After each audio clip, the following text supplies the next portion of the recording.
A very big misconception that people have is that sunlight equals vitamin D. And therefore, if you take a vitamin D supplement, you don't need to go in the sun. This is really something that's now being debunked.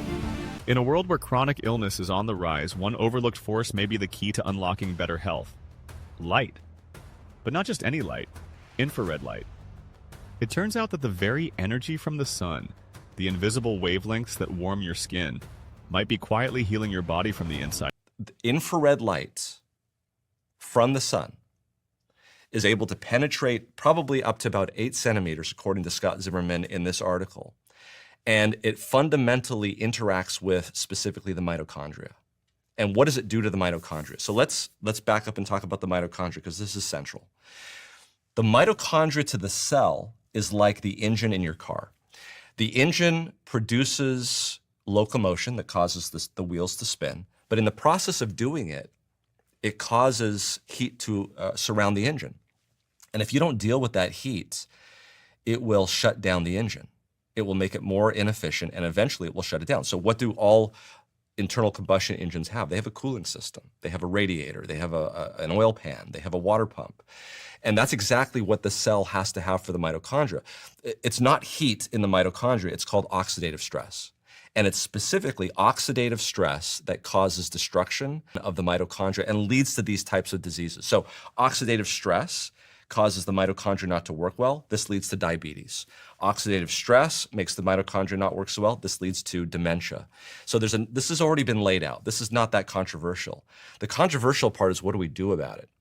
So what these guys in this paper showed was that, and not just them, but reviewing the literature, is that the mitochondria makes its own cooling system.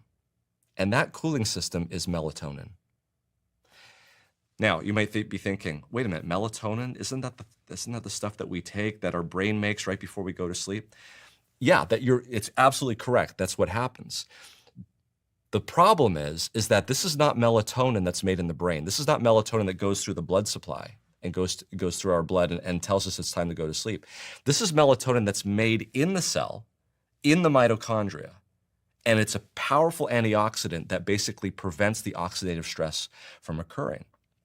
What Scott Zimmerman and Russell Ryder showed and proposed in this was that basically the infrared radiation that's coming in to the body is able to stimulate and upregulate melatonin and a number of other factors that keep the mitochondria cool and can actually improve the energy output of the mitochondria.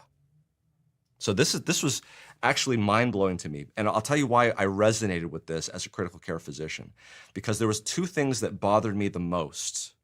Number 1, SARS-CoV-2 virus. When it comes into the body, it interacts with something called the ACE2 receptor. You may have heard about the ACE2 receptor. Okay, this is where the virus actually latches on to the cell and gets internalized. So what is this ACE2 receptor? Was this there for all of humanity just to be a receptor, or does it actually have a role? It turns out it actually has a role. And mind-blowingly, the ACE2 receptor is involved in mitigating oxidative stress.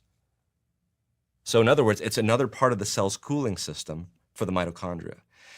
What's happening is that the virus, when it attaches to the cell, is basically eliminating that action.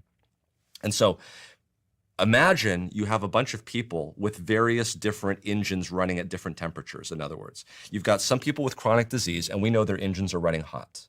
We have other people who are completely healthy, and they're doing quite well. Their engines are nice and cool. They have no problems at all.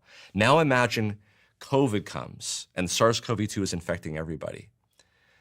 What that tendency is to do is, because it's knocking out everybody's ACE2 receptor, which has the ability to cool down the engine, in other words, it's causing everybody's engine to run hot, right? So in other words, picture is this way: you're driving along in your car, and your thermometer is there, and all of a sudden there's this big hill that you have to climb called COVID-19. Who's going to make it over that hill, and who's not going to make it over that hill? The people that make it over the hill are those with great cooling engines whose temperatures are running great. The ones that don't make it over that hill are the ones that have the thermometer on their engine running hot out of the engine. Do you understand what I'm saying? Of course, yeah. So this makes perfect sense to me why I wasn't seeing what they were predicting, which is these respiratory patients coming into the ICU. Who was I seeing in the ICU? I was seeing people with dementia, as we talked about, diabetes, kidney disease. These are the ones that were sick. The other thing that really hit me and resonated with this was, and this was not even controversial.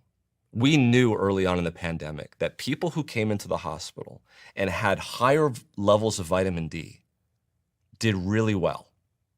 They didn't die. They didn't have the same chances of dying. People who had low vitamin D levels, they had much higher levels, chances of dying. So we would check these vitamin D levels.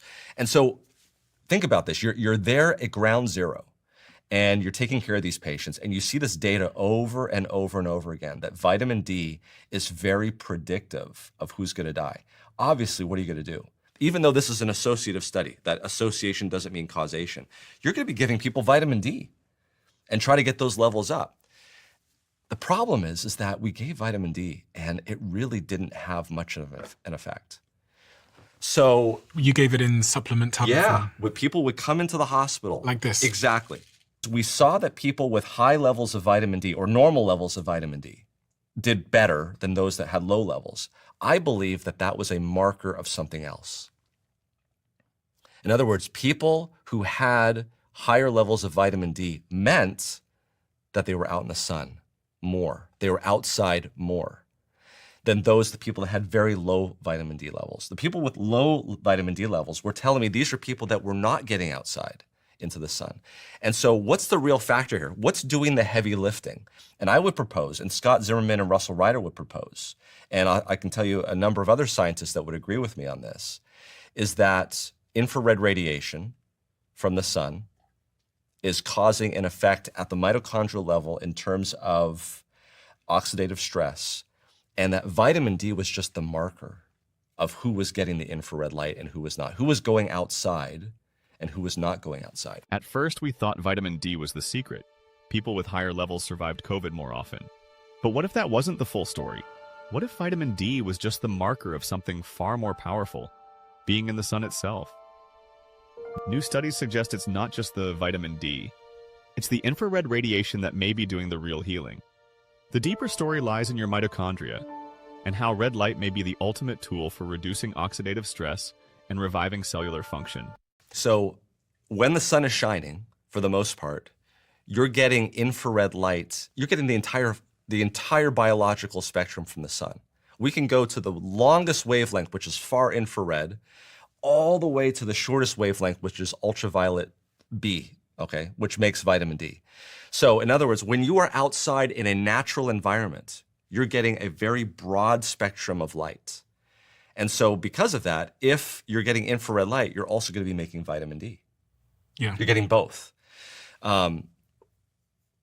Now, that can change because in the wintertime, when the sun is lower in the sky, especially in England, this is a special issue at that latitude.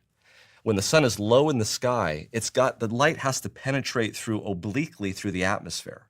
And because of that, shortwave radiation from the sun, like ultraviolet B, does not make it very well. So there's times of the year where you're not getting enough ultraviolet B, or maybe even no ultraviolet B from the sun. Which makes the vitamin D. Which makes the vitamin D, and that you're going to be deficient. You need to supplement.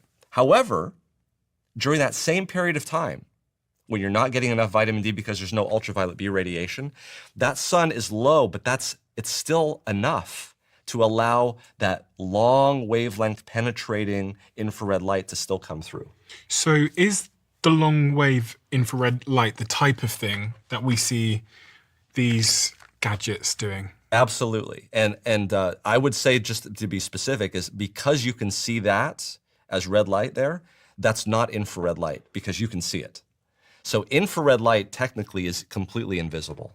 But these do give out infrared light, but you just can't see it. Exactly. So it's toward that red end of the spectrum. And people like Glenn Jeffrey out of UCL is actually doing research at 670 nanometers of red light and has shown in randomized controlled trials that type of light right there at 670, the type that you can even see, actually does improve mitochondrial efficiency. He's shown this in a number of randomized controlled trials. It improves eyesight, and you have to realize that the retina at the back of your eye is very rich in mitochondria. He's shown this in terms of managing glucose and output from mitochondria. And the reason why these things work so well is because what's going on here is as you get older, your skin starts to become more saggy because the fibroblasts, or the cells in your skin, they're designed to make collagen. And collagen is the skeleton that makes your skin soft and subtle. Yeah. Don't mind me, please carry on. No. So this is exactly, my wife uses the same thing. This is a bond charge one. So what's going on right now is that red light, which can penetrate very deeply down, is going into the skin, and it is activating the mitochondria in your fibroblasts to produce more energy, which those cells need to deposit collagen. And so when you deposit collagen, that's going to give the skin a more tight feel, because as you get older, that collagen deposition is going to get less and less and less. So this is going to help keep me looking young? That's the whole point of it. And you're saying that the light in these penetrates, what, 6 or 7 centimeters? Or is it? Infrared does about 8 centimeters. This red light would be a little bit less because this light, obviously you can see it, so it is a little bit shorter wavelength. But yes, this light, the red light, can penetrate deeper than, for instance, yellow light or blue light. And it's this light particularly that interacts with the mitochondria to increase that. So should we be putting this all over our body? Because, okay, it's good for my skin, but if it's penetrating deeper, presumably there's other parts of my body that would benefit from that, and other mitochondria. It's interesting you say that. The study that I'm referring to with Glenn Jeffrey out of University College London, he took young people in this study. He gave them a bunch of glucose. And everybody who gets a bunch of glucose should have a spike in their blood sugar. He randomized them on their backs to see what would happen when he shined red light on their backs. And the people that got the red light had lower spikes. In other words, it seemed as though the mitochondria were metabolizing faster, which caused less of a spike of the glucose in their blood. The way he confirmed that is looking for the byproducts of the mitochondrial metabolism, which is carbon dioxide. So when we breathe, when we metabolize, we're breathing out carbon dioxide, which is the result of a mitochondrial metabolism. And in fact, in those people that had the light on, it showed a higher level of carbon dioxide in the exhaled breath. The whole point of that is to get back to your question, is whether we should be putting this all over your body. He was able to get that effect systemically with just putting the light on the back.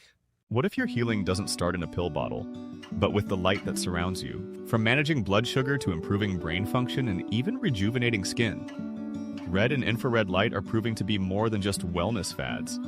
They're tools rooted in biology, now backed by science. So before you dismiss that red light panel or another walk in the sun, remember, your cells may be craving light, your mitochondria may be waiting for their next charge. And your healing journey might just begin with a little more light. Stay curious, stay radiant, and keep healing from the root.